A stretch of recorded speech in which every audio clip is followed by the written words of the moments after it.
All right, so we are just going to go ahead and get started. It looks like some people are probably getting ready to come in. I know that you typically go live on different platforms, and that way you have a wider audience, but I'm only going live on YouTube right now. So we may have a smaller audience, but the good thing is we've got replay. So that's good. Yeah. Why do you want to go live on different places? I'm just curious. I'm trying to build a community in one place. So I attend Pat, oh my gosh. Pat Flynn? Pat Flynn's. Yeah, Pat Flynn's. His name just went blank. I say his name all the time.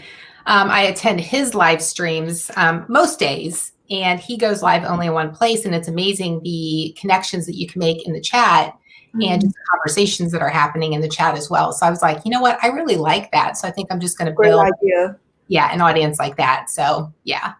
Hey, we got Diana here with us. Hey, Diana, thanks so much for being here. Yay! She's such a huge supporter. I love her. She's awesome. Yay! Thank you. Oh, fun will now commence. Joining, I met fun will now commence through Pat's live stream as well. Rafal made it. Awesome. Thanks for Rafal for joining. He's from Pat's live stream as well. Oh, wow. He's actually in Poland. So Diana's in Texas, and fun will now commence. I'm not sure where you are joining us from. So if you want to leave that in the chat, that would be awesome. And while we are doing that, I'm going to go ahead and do a quick introduction of the amazing Dr. I, because she has quite an impressive background already at such a young age, and it's an honor to be connected to you. I am so glad that you decided to join me today. So first, welcome to the marketing stream. I appreciate you being here. Oh, I'm so honored. This is the first time that someone said that I'm young, because most of the time I work with people much younger than me. They think I'm so old. So I love that. We wish that I'm so young. I love it. You're a young person to me. I'm the old person here. All right. So for everyone who's joining us, thank you so much for joining us live. If you're watching the replay, thank you so much for watching the replay.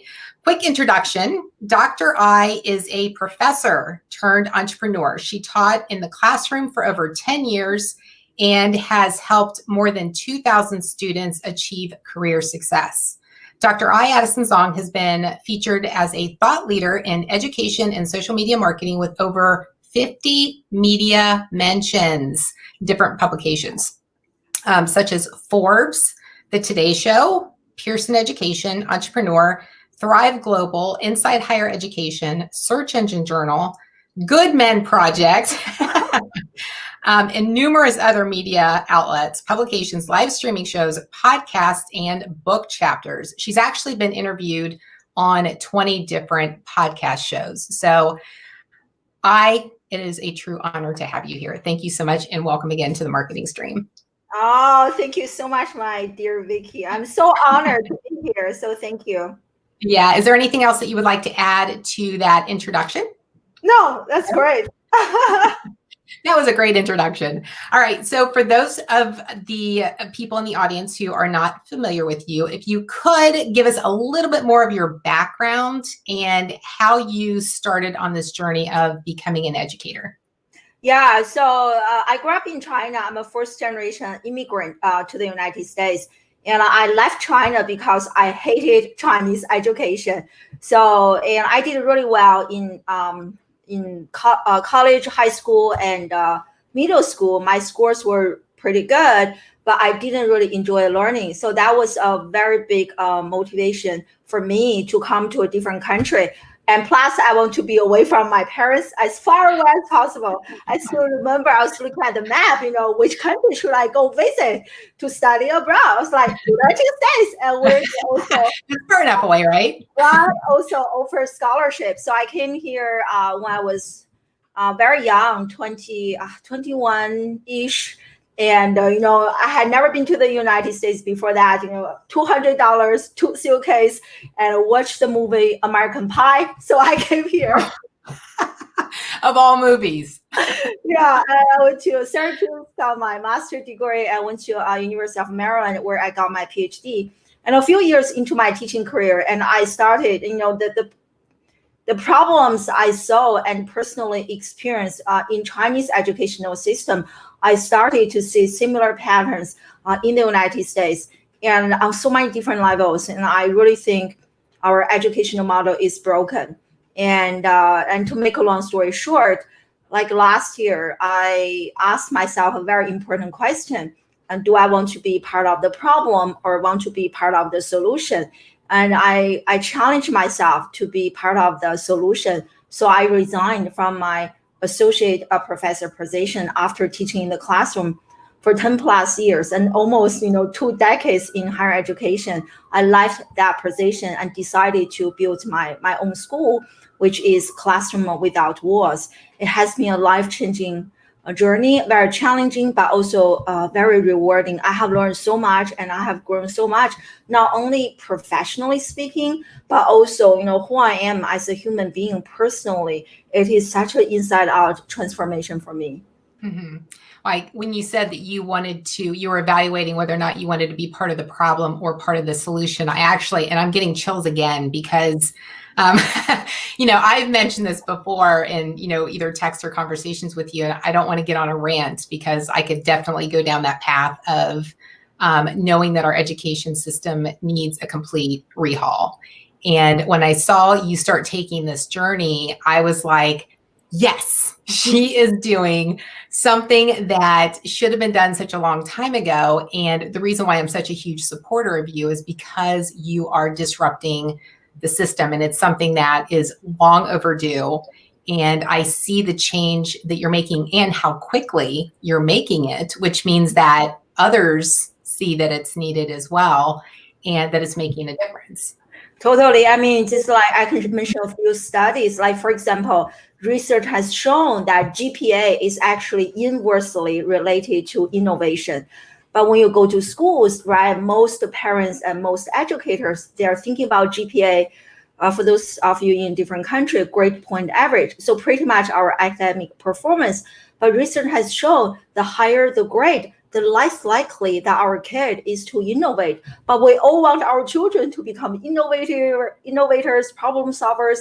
So GPA is not a good benchmark. And there is another big study conducted by NASA, and they studied like children. They want to understand how creative our children are and their ability to engage in divergent thinking. So they ask, 4 years old, 5 years old, how many ways can you think of using a paperclip?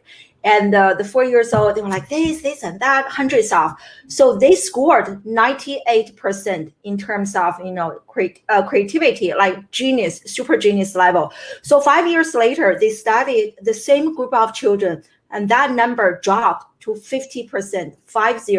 Another 5 years later, the number continued to drop. So by the time they graduate from college, emerging professionals, the number dropped to 2%. So from 98% to 2%, one compelling argument is that our children have become more educated. So I really see that because I teach in higher education, I see that in my students, they don't really care about the journey of learning, and they only care about the outcome, right? Am I going to earn a point? Is this a A idea or B idea? Everything's about a point, like great. And I got so tired of that. But I don't think it's our students' fault, going back to the educational system, because for so many years, like 2 decades for our students to be in the classroom, and everything is given to them, right? The curriculum is designed for them without their involvement. It is so standardized, and the teachers are telling our students, do this, and do this. So when you do that, for so many years, and then you lose your ability to think on your own behalf. So I really see that in my own students, which is another reason I wanted to try something new. Yeah, but just to illustrate what you mentioned earlier, how broken the model is. Right. I think like what you just mentioned with teachers, I mean, they're doing it because it's what they've been told that they need to do for, a bigger reason is that they're essentially teaching and training students for taking tests because that's what teachers are graded on. And that, backs up to a higher, purpose too, probably going back to the government. But when you started down this journey of doing something completely different and seeing that there was a new opportunity to influence how kids are learning. Was that based on experiences that you were seeing in the classroom when you were teaching students, or was this something that, occurred in a different way? Tell me a little bit about that. Yeah, so definitely I created literally a new model to teach. And it's definitely based on, my 10 plus years teaching experience. But at the same time, and I started to go to conferences, not only conferences in my old discipline, which is public relations, but actually go to conferences related to education. I started listening to podcasts and read books. I became a student again, really finally let go of the, a PhD or terminal degree, which I think is wrong. No degree should be terminal.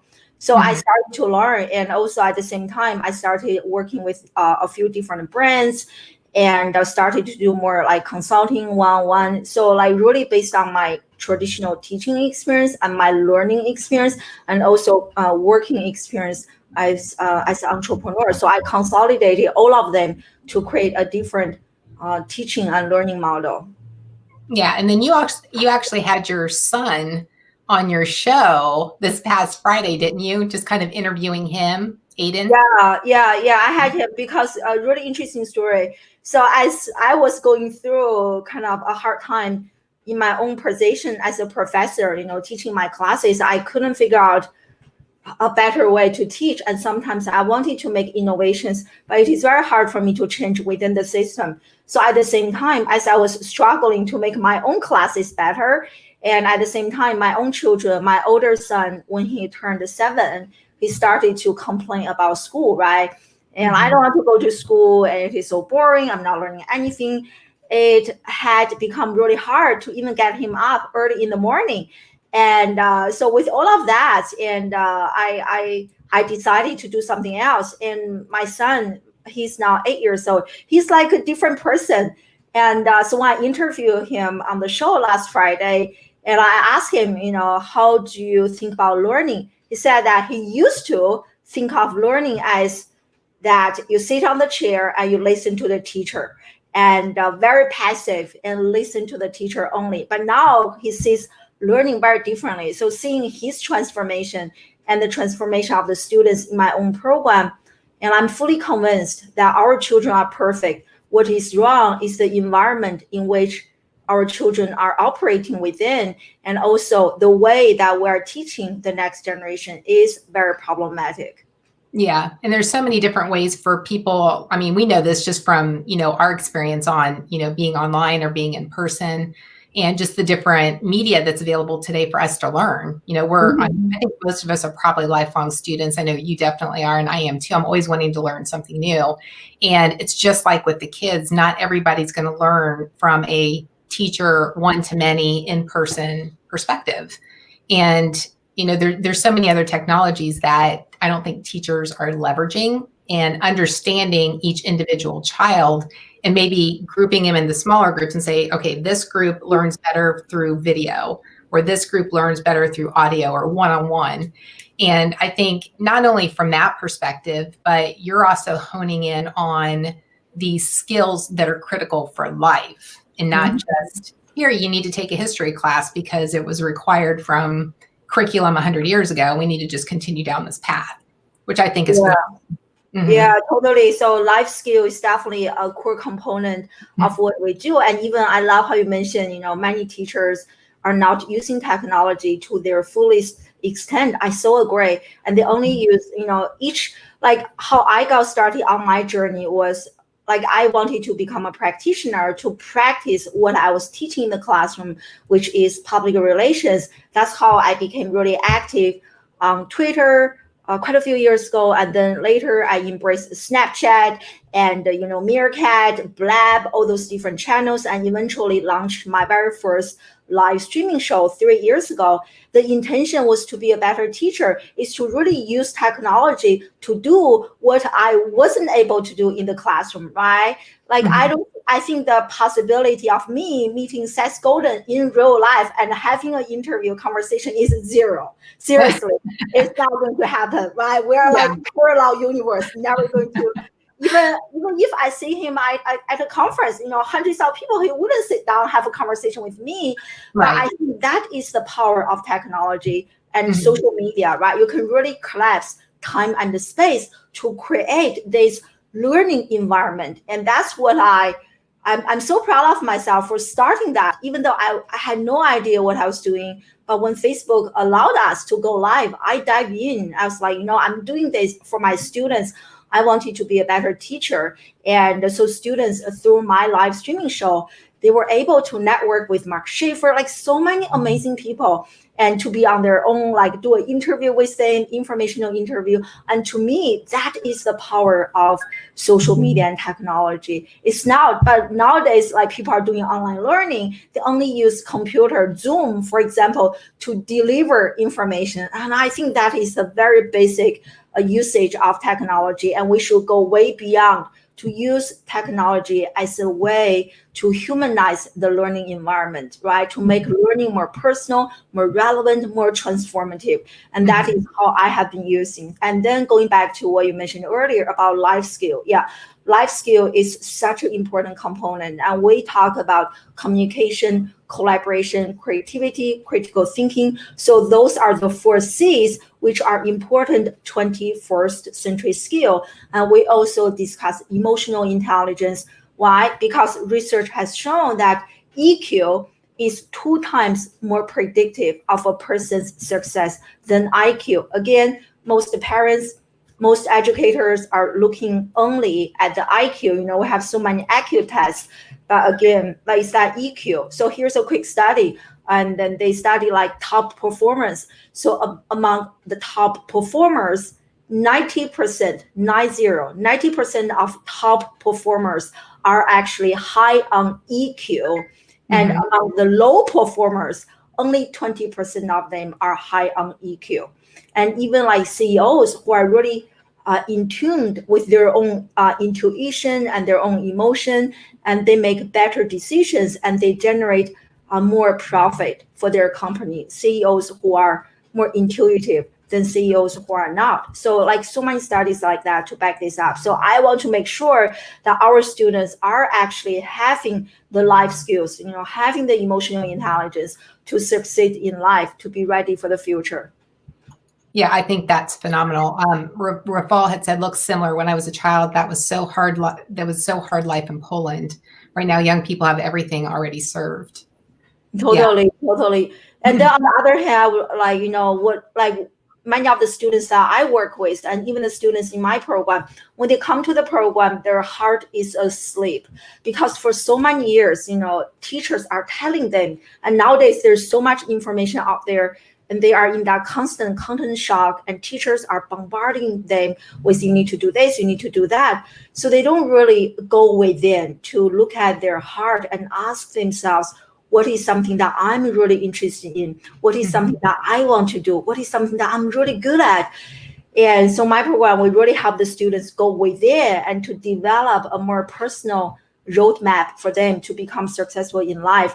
But yeah, totally, what I do, my job is not to give my students more information, but to really figure out ways to awaken their heart so that they are more interested in learning. And your son being 8 years old, what's the age range that you are currently like targeting for the Life Accelerator program that you've got? Yeah, so what we do, we actually do a mixed age model, because I think traditionally education, you only talk to your peers, but when you look at real life, right, you are working with people like younger than you, older than you, and you need to practice that intergenerational communication, and we need to start that like from a young age. So the youngest that we take is around 13-ish, and we go up. So in my program right now, our youngest is 17 and our oldest is 48. And it's really nice to see that mixed age environment. And plus, I feel like we're all lifelong learners, and age should not be a defining factor, because I'm 40 years old, therefore I should stop learning. And I love to send a very strong message to my students that, regardless of your age, you need to be a lifelong learner. Yeah, definitely. I'm 50 and I'm still learning. and I want to keep I was learning. 30. I want to keep learning. So the Life Accelerator program, is it the same? Is that the program for everybody? And then you just adjust it? So I resigned. I resigned from my position, officially resigned last year, only in August. So I did my very first program in December. That was my very first beta test. I didn't make any money at all. And it was just like an idea. I was trying to validate my idea. And I wasn't even very clear about the deliverables I can give to the parents. When I was promoting the program, I pretty much said, life-changing program, right? I knew this was going to change the students' lives, but I couldn't really articulate because I had never run this program before. It was big, like I was really outside my comfort zone a lot. And plus you never would have known it. Yeah. Plus, I did the event in Singapore, which really added lots of like time zone, like challenges, policy, different things. And we also had like Adobe, HubSpot, quite a few different companies involved. It's the holiday season, like lots of like small issues like that. But I'm so glad I did that. So that gave me enough idea and enough feedback from the parents, from the students who came to the program, and to improve what I want to do in the future. So that is kind of a big learning curve for me. I want to share with everyone. Don't wait until you feel like you are ready and then to launch a program. Just when you feel like, you have the basic idea, I think the best way to test our idea is to send our idea to the market. The market is going to validate, this is a good idea, this is a bad idea. You will know that if nobody signs off, like there must be something missing in your offer or in your positioning or in your, like, however you are doing your business. And so that gave me enough ideas. So that was like a 10-day program. And I'm wrapping up my second program, which is kind of another beta test. So from 10 days, so right now the program is a 3-month program. And I'm validating the program again. And from the feedback I got from the students, really, really good. So I'm very excited. And right now I'm recruiting students. And for the next cohort, we're starting after Labor Day, September 14th. So I have a 3-month program. I also developed a year-long, more higher level elite program for students who want to work with me on a one-on-one basis. So that's kind of where I am now. Yeah. Okay. I wasn't aware of that one. I thought it was just the one program. And I did see your promotion for that. I just developed, like after having so many conversations, LinkedIn has really helped me a lot. And I started using LinkedIn Sales Navigator, and that also helped me a lot to identify the right people. I want to send them a cold message. And so that have really helped me a lot. And so from the conversations I have had with parents, and I see the need to create an even more personalized, higher end program, just one-on-one, working with the students. Yeah. Okay, real quick. D90 Bell, hi, Dr. I from Singapore. No. Yeah, I'm originally from China. Yeah, but I love to move around a lot. Yeah. Yeah, you guys have, I think that you and your husband were in Korea. Yeah, for almost 3 years. Connected. Yeah, we were in Korea for almost 3 years. That was a really fun time. We can't wait to be back. Yeah, my husband, he can work anywhere. I can work anywhere. So we don't really have to be in Philadelphia. So right now I'm in the US, Philadelphia, but we don't really have to be here. But now with COVID, we're kind of stuck here. Now you have to be here for a while.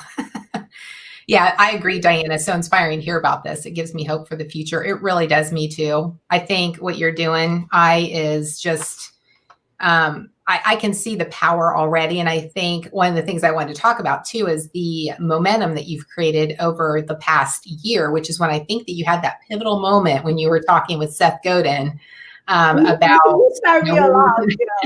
I think I've told you that before, that I was watching that interview where you were interviewing Seth Godin. And I remember when he was saying something to you, I saw like this aha moment, or like this, something went off, and I'm like, totally. I remember I was asking him, he was talking about something, I asked him, hey, do you have a roadmap, right? Step 1, step 2, step 3, or something like that. He was like, the reason that you are asking that question is because you are afraid to make a mistake. But then he said, the only way for you to figure it out is actually doing it and making mistakes. So that was like very encouraging for me to hear. That's kind of where I was. I wanted to resign from my position, but I don't feel like I'm 100% ready. I have no idea if my own thing is going to take off or not. Lots of fears. It's like when you are making such a big life decision, lots of uncertainty and fear, self-doubt. Am I good enough? At the same time, one of my friends in higher education, she was like bullying me online. It was like lots of personal stuff. So it's really hard for me, but he has given me lots of hope and inspiration.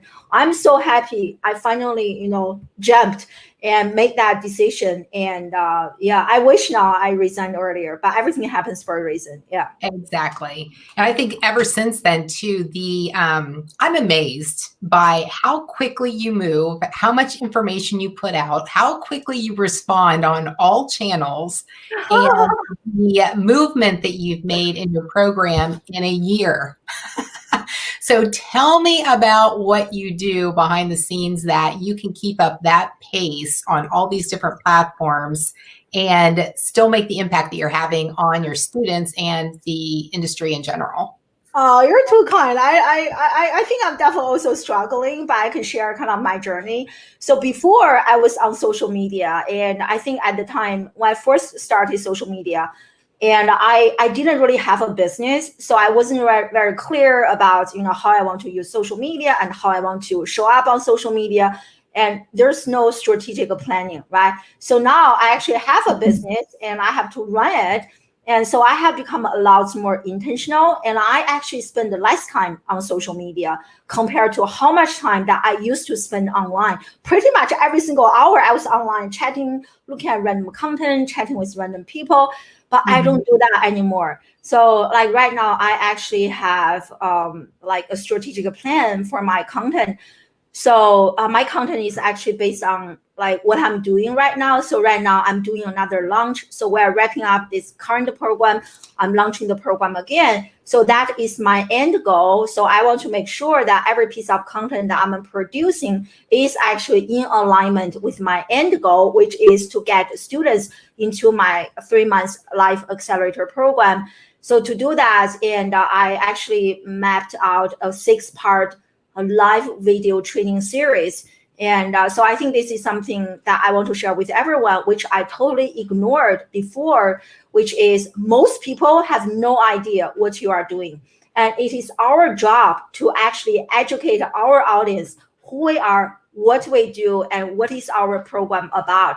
And this is a mistake I made for my first time when I was running the program last year.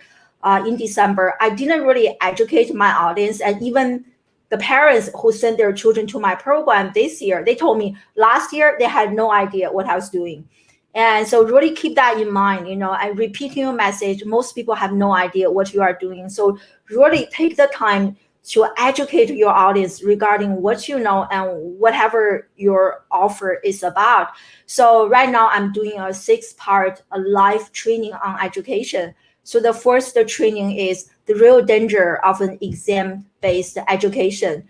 And then yesterday I did the second training, which I discussed social media, what you don't know about your children's social media addiction. So I'm offering value. I'm teaching my audience what I know, what I do, but at the same time, I'm also like mentioning my program. So doing that, showing up, building my authority, even though I thought I was building my thought leadership before, but I wasn't.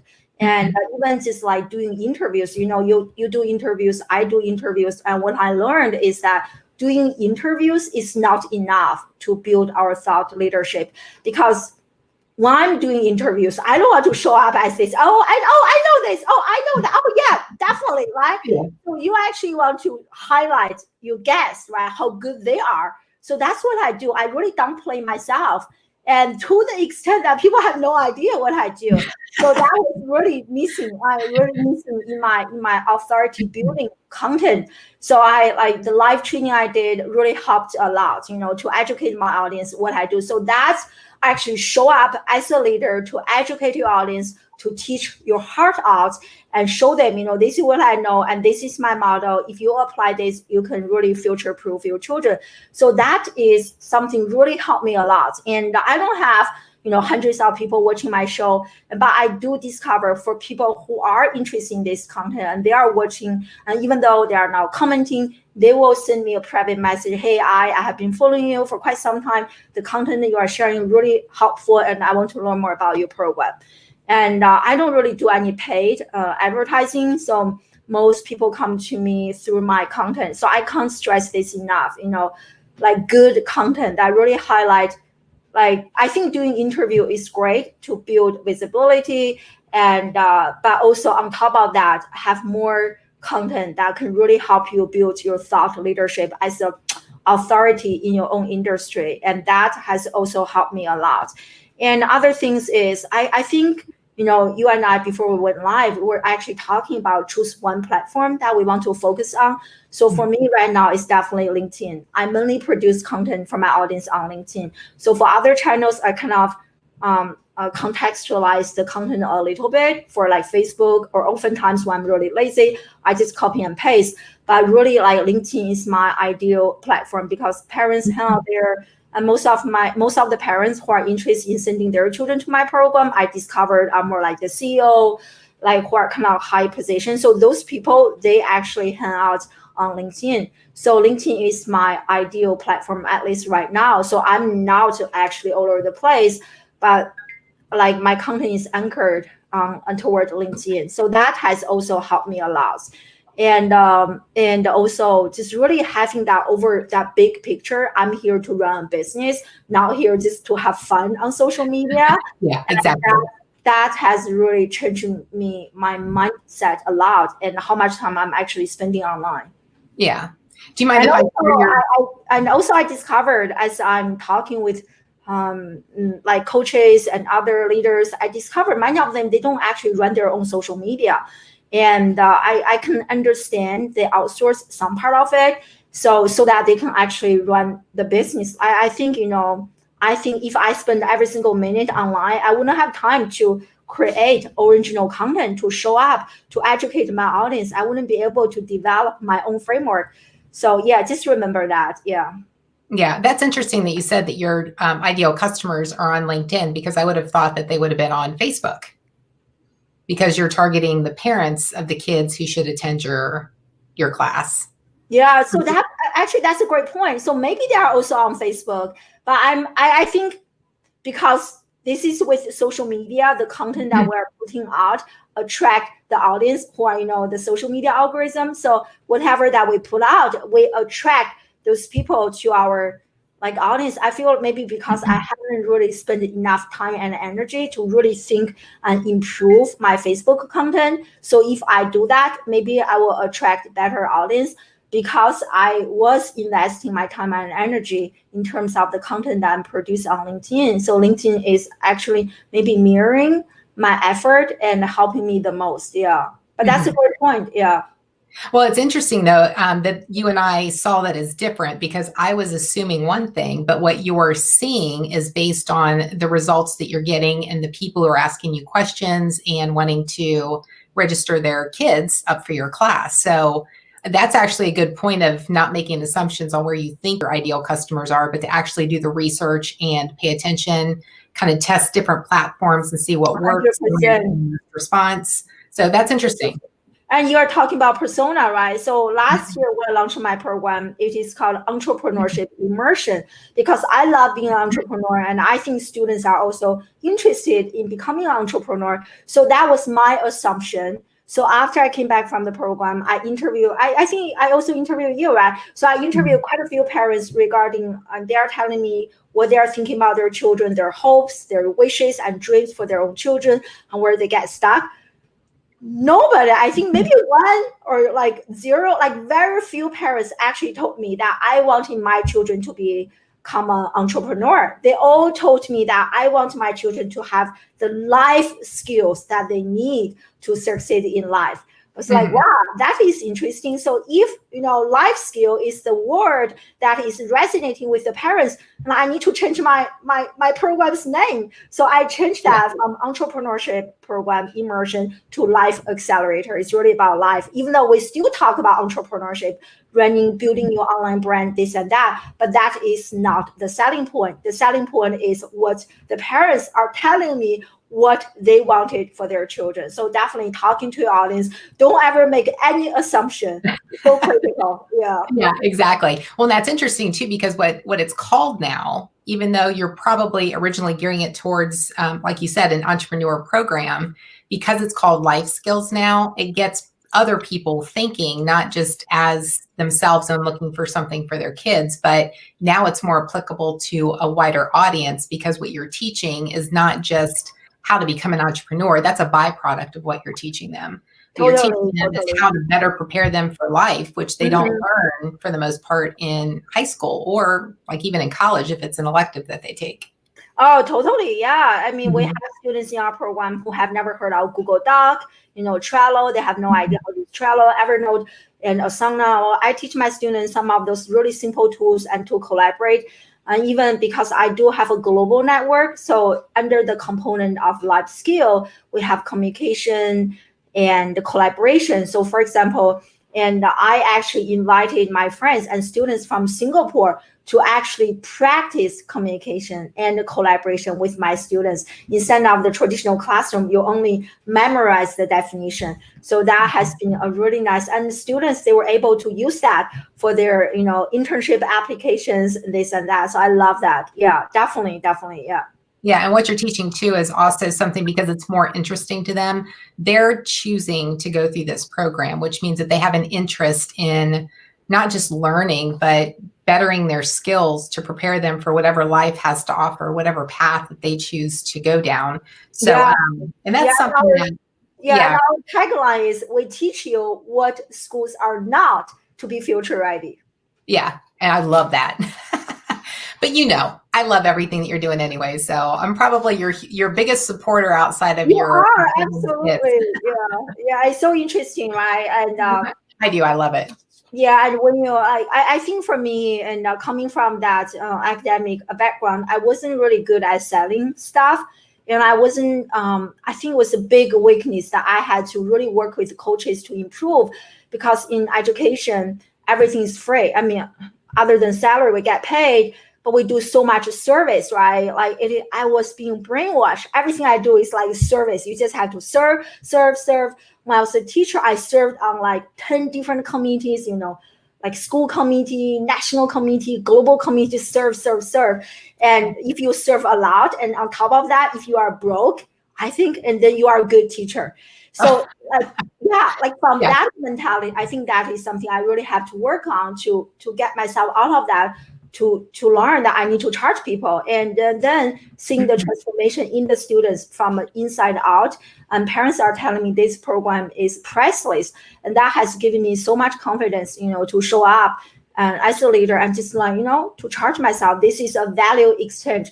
And totally having the students develop that life skill and really transform them from the inside out and awaken their heart. And this is what parents told me. Wow, like I don't even know if I can put a price on that. My kid is like a different person.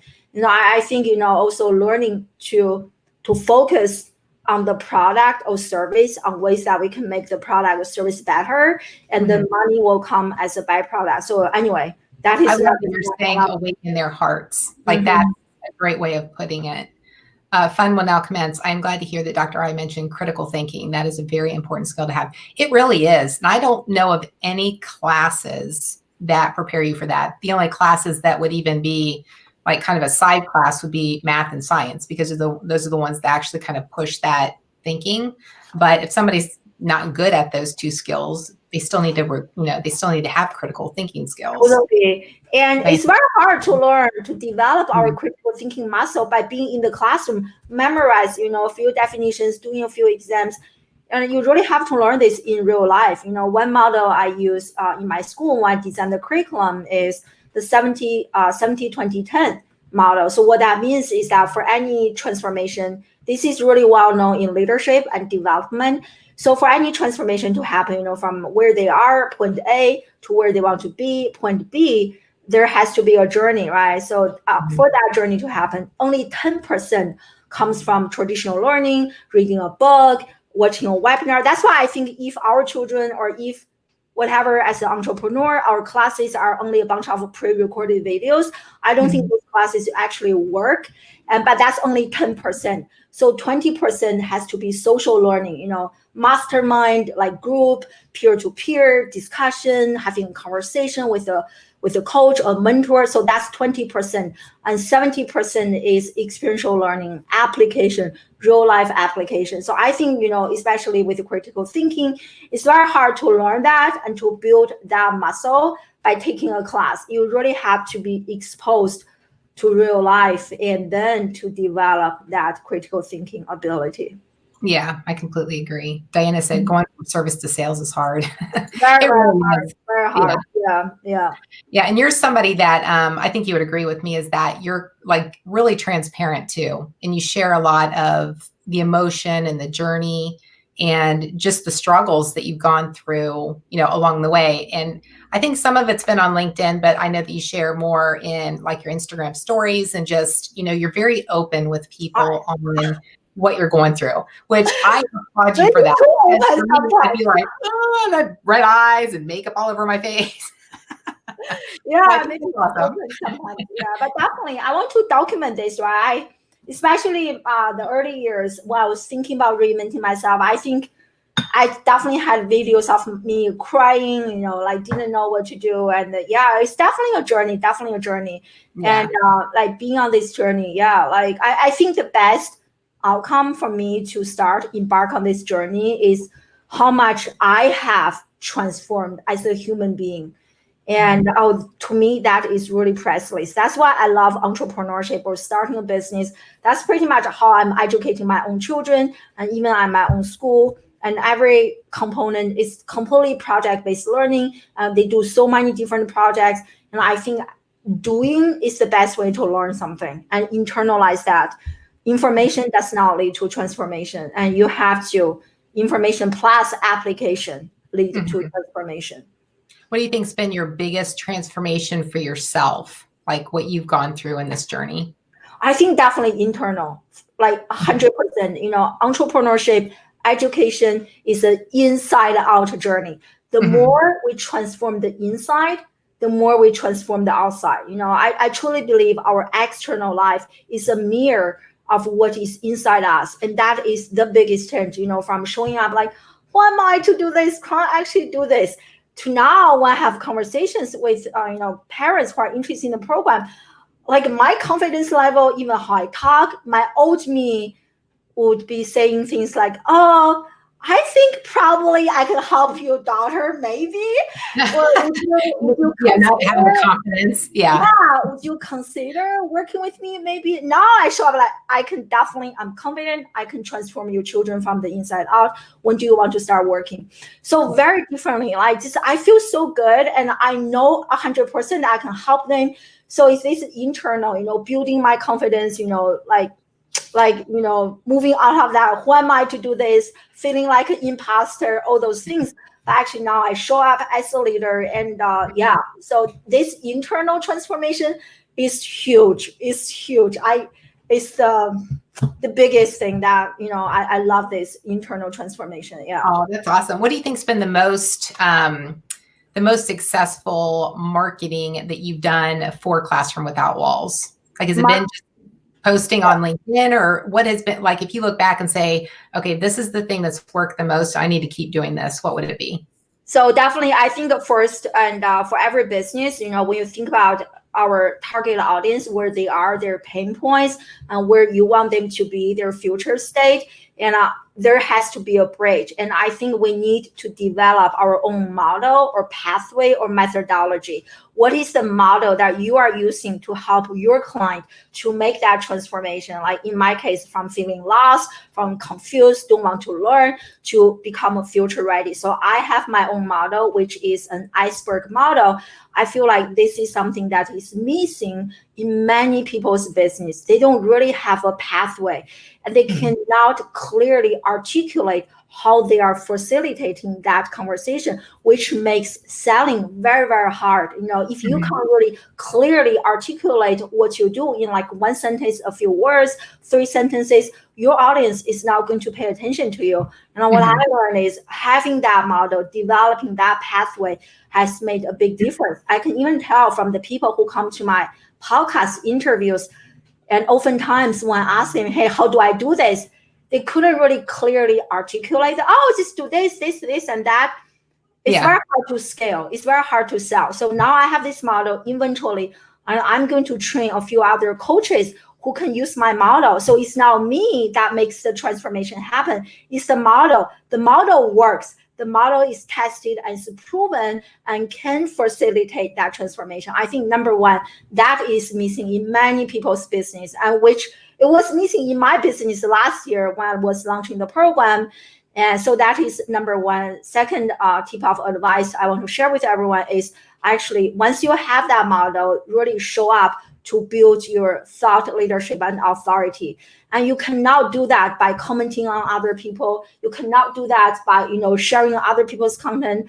I mean, you can definitely develop connections, right? Building friendships, digital networking, that is important. But if you want to show up as a leader, you have to build your own authority content. And that comes in the form of, I think, doing a solo show, webinar, like a blog article that you write, just you show up, teach others what you know. So slowly people, oh, wow, actually she does know what she's talking about.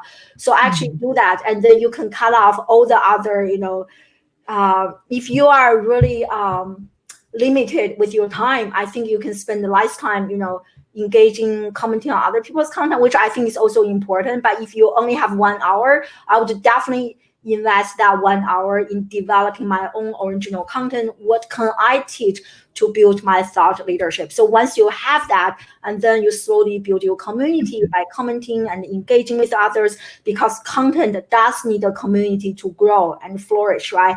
But I don't think, but even if you have a community, you don't have original content, your business is still not going to grow, right? You need a solid product and service authority content, and then on top of that, you need a community to grow faster.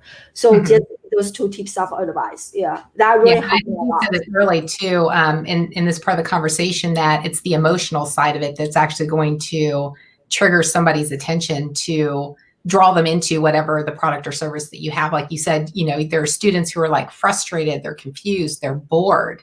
And now you're creating this path to a solution that they can be excited about learning. They can actually apply what they're learning and their skills that they can take and just move on with life, even beyond the classroom or the classroom without walls. Yeah, totally. And you are so good at this, Vicki. Really get to know your audience, right? What are their pain points? So that's pretty much, when I do social media posts, I always think about my audience. What is a big pain point that they are struggling with right now? So my posts, I kind of agitate them a little bit and make them feel even worse. And then, kind of get their attention. Yeah. So emotional, you need that emotional hook so that you can grab people's attention. Yeah. Very, very important. Very important. Yeah. Okay. I know we're getting close on time. So I got 2 last questions for you. And one of them you probably already mentioned, but I just want to clarify it so we can all kind of, get the experience from you directly. What advice can you share about your experiences with building a brand new brand? I think, it's really interesting. I love this question because when I first started my journey, it was not like, hey, I had a 5-year plan. This is going to be my brand. And this year I'm going to launch my school. I'm going to do this. It was not like that. So when I started, was really out of my compassion for the students.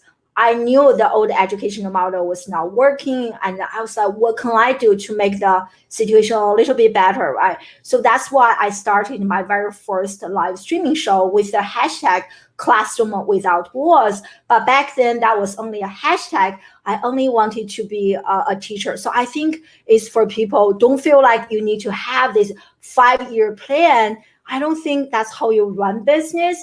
And start with something small, right? What is the problem that you are really passionate about, that you really want to solve? What is something that you want to talk about all the time? Like for me, it's definitely education, the problem, the broken educational model. So that is the problem. I want to do something about it. So I started something small. And then from something small, and as I'm again using the market to validate my idea, and they are telling me, hey, this part of your message really resonated with me.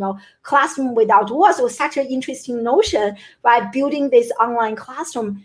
I was like, wow, that is such a good point. Even though that was not how I intended to start it. I just wanted to be a better teacher. But people are telling me, what is my brand about? People are telling me, okay, this is a good message. You need to incorporate that. So that is almost like a co-creation process. So I want to encourage people to, whatever, small, start taking some action, putting your idea out there, whatever you want to do, start doing it now. The market will help you validate your idea, give you feedback, and then slowly you can grow something like bigger, Yeah.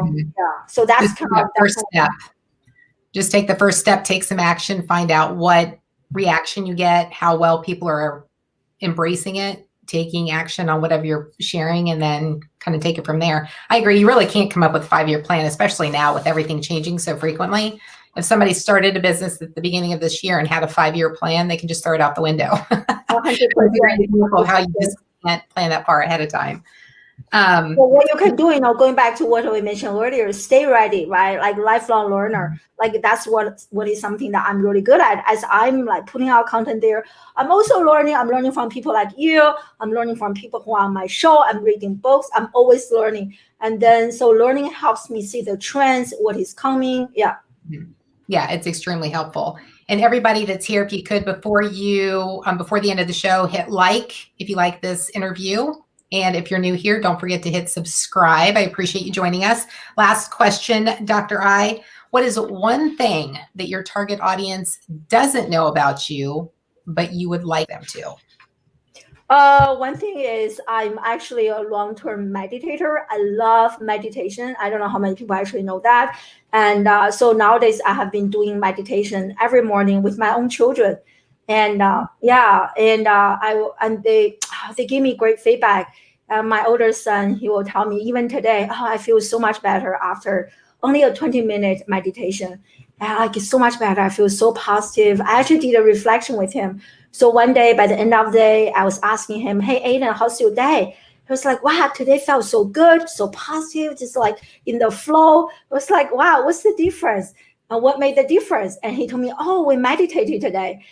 So it's really nice to see that. Yeah, so I love meditation. Again, going back to this, changing the inside to transform the outside. And I think that is the best gift I can give to my own children. Mm-hmm. And so my son, my older one at least, and he and I were talking about doing a longer meditation. So which is the one that I normally do, which is a 15 minutes meditation. So I'm excited to try that out with him tomorrow. Yeah. But yeah. I've heard so many great things about meditation. I've done gratitude journals. I've done, I exercise. I, get up early, have a routine. But I haven't done meditation, so that might be next on the list. Totally. I mean, one thing I want to mention, journaling, which is something I actually started doing myself to learn how I can design my life by a vision of the future instead of by my memory of the past or what is happening to me right now, my immediate environment, but actually see my life in the future state and use that to inspire myself, to drive myself. I love doing journaling, and journal as if whatever that you are wishing for had already happened, and then practice that gratitude. So I love that. That is something I started doing since the beginning of this year. I absolutely love it. Yeah. That's awesome. Well, thank you so much for being here and sharing so much of your journey with us, not just about the course, the program, the brand, but everything that's happened in between there and how you got to where you are today. So thank you so much for being here and sharing so much with us. Oh, thank you so much for having me. Appreciate it. All right. And thank you everybody else for joining us live. If you're watching the replay, thank you so much for watching the replay. And until next time, make today great.